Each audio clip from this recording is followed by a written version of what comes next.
हमारे ब्रह्मांड में अरबों तारे और गैलेक्सीज हैं, फिर भी ये इतना डार्क क्यों है? पृथ्वी पर जितने रेत के कण नहीं है, उससे भी 1 लाख गुना तारे होने पर भी हम अंधेरे को ही हर जगह क्यों देखते हैं? आखिर ब्लैक होल में जाने वाली चीजें असलियत में जाती कहां हैं? ये सवाल सुनने में जितने इंटरेस्टिंग लगते हैं, इनके जवाब उससे भी ज्यादा इंटरेस्टिंग है।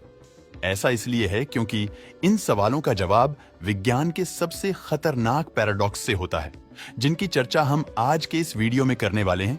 सबसे पहले बात करते हैं ब्लैक होल इंफॉर्मेशन पैराडॉक्स की, जो कि आज तक वैज्ञानिक के होश उड़ा रहा है। ब्लैक होल ब्रह्मांड के सबसे खतरनाक ऑब्जेक्ट है। ये आकार में इतने विशाल होते हैं कि अरबों तारे भी मिलकर इनका मुकाबला नहीं कर सकते। इसके अंदर जो चला जाए वो कभी वापस नहीं आता। जो भी चीज ब्लैक होल के इवेंट होराइजन के अंदर जाता है, उसका वापस आना इम्पॉसिबल होता है। ऐसा इसलिए क्योंकि इवेंट होराइजन को पार करने के लिए आपको जो इसके वेलोसिटी यानी स्पीड चाहिए, वो लाइट की स्पीड से भी ज्यादा है। और आप जानते हैं कि लाइट की स्पीड से तेज इस ब्रह्मांड में कुछ भी नहीं। इसलिए जो भी चीज इवेंट होराइजन यानी ब्लैक होल की बाउंड्री के अंदर चली जाती है, वो इस ब्रह्मांड से हमेशा के लिए गायब हो जाती है। इसी वजह से ब्लैक होल्स ब्रह्मांड के सबसे रहस्यमयी सवाल को जन्म देते हैं, जिसका जवाब आज तक किसी भी वैज्ञानिक के पास नहीं है।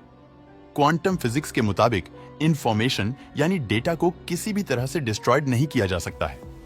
अगर इस ब्रह्मांड में कोई चीज मौजूद है तो उसके बेसिक डेटा को खत्म करना पॉसिबल नहीं है। लेकिन जैसा कि हम जानते हैं कि ब्लैक होल में जाने वाली कोई भी चीज दोबारा वापस नहीं आती। इसका मतलब यह है कि ब्लैक होल उस चीज के डेटा को भी खत्म कर देते हैं। पर ऐसा होना क्वांटम फिजिक्स के नियमों के खिलाफ है। पर ब्लैक होल ऐसा करते हैं। वहीं दूसरी तरफ कुछ वैज्ञानिक मानते हैं कि ब्लैक होल में जाने वाली सारी इंफॉर्मेशन एक दूसरे ब्रह्मांड के रूप में बाहर आती है। हमारे ब्रह्मांड की शुरुआत आज से करीब 14 मिलियन साल पहले एक सिंगुलैरिटी से हुई थी। ये एक ऐसा क्वांटम पॉइंट होता है जिसमें बहुत सारा मैटर इकट्ठा होता है। इंटरेस्टिंग बात यह है कि ऐसी ही एक सिंगुलरिटी ब्लैक होल के केंद्र में भी पाई जाती है। कुछ साइंटिस्ट के मुताबिक ब्लैक होल की यही सिंगुलरिटी आगे चलकर एक ब्रह्मांड का रूप ले लेती है, जिससे इंफॉर्मेशन पैराडॉक्स सॉल्व हो जाता है। ये दोनों ही हाइपोथेसिस काफी अच्छे हैं, लेकिन साइंस बिना प्रूफ के काम नहीं करता। यही कारण है कि इन्हें इंफॉर्मेशन पैराडॉक्स का सलूशन नहीं कहा जा सकता है। अब मैं आपको दूसरे दिमाग घुमा देने वाले पैराडॉक्स की तरफ लेकर जाऊंगा, जो आपको भी सोच में डाल देगा।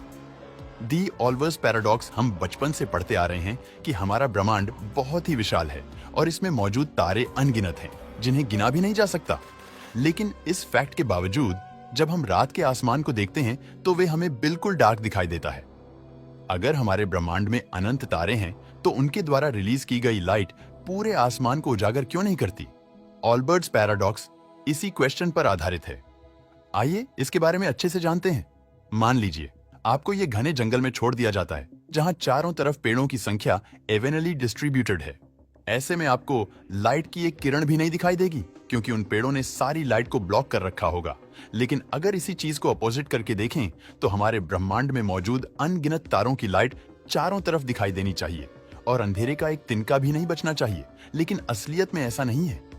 ये पैराडॉक्स वैसे तो बहुत लॉजिकल साउंड करता है, लेकिन इसमें कुछ महत्वपूर्ण कमियां हैं। जब ब्रह्मांड को अनंत बोला जाता है तो सिर्फ उसके साइज को कंसिडर किया जाता है। हम ये सब जानते हैं कि हमारे ब्रह्मांड की एज 14 बिलियन साल है, जो कि एक फाइनाइट नंबर है और इस चीज को ऑल्वर्स पैराडॉक्स में इंक्लूड नहीं किया जाता। दरअसल हमारे ऑब्जर्व यूनिवर्स की चौड़ाई 93 बिलियन लाइट ईयर से भी ज्यादा है। यानी अगर आप लाइट की स्पीड से चलते हैं तो इसके एक से दूसरे छोर तक जाने में आपको 93 बिलियन सालों का समय लगेगा।